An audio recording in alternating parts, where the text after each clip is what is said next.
आज सगळ्याच मेंढपाळ समाज असेल, सगळ्या घटकावर अन्याय झाला मी धावून जातो.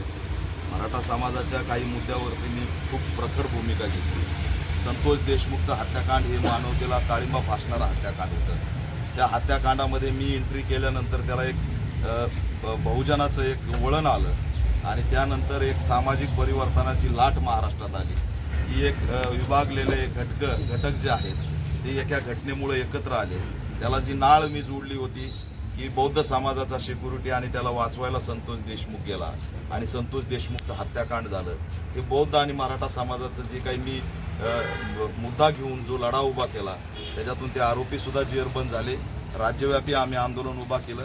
त्याच्यामुळे मराठा समाज माझ्याकडे बघताना आस्थेवाईकपणे बघतोय, माझं स्वागत करतोय.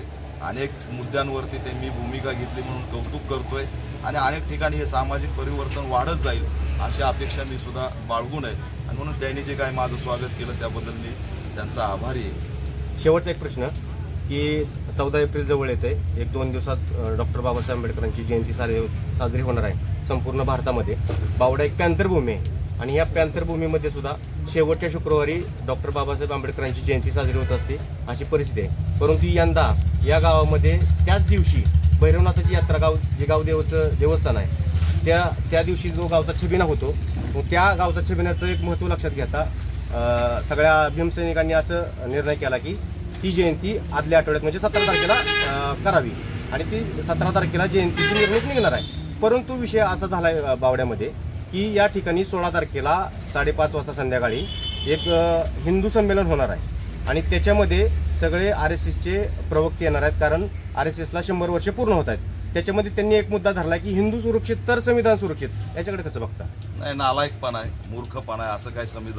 असं काही संमेलन आम्ही होऊ देणार नाही. 17 तारखेला बाबासाहेबांची जयंती आहे. इथले कोणी SP असेल त्यांनी त्याची दखल घ्यावी. हे नाटकं बंद करा. सरकार तुमचं सगळं तुमचं कसलं काय संमेलन घेताय तुम्ही? अमुक आहे तमुक आहे म्हणू इथं काय जे काही तेढ निर्माण सुरू केली ती बंद करा.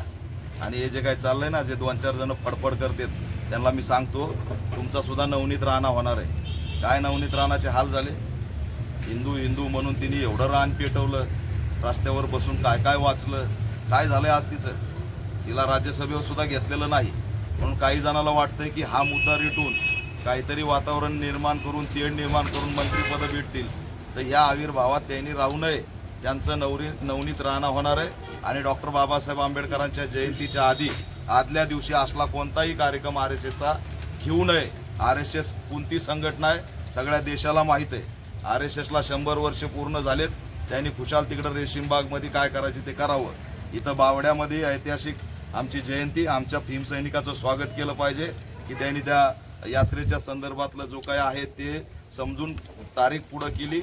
ही सामाजिक सलोख्याची भावना आहे. गावातला विषय गावातले लोक ते समजून घेतील.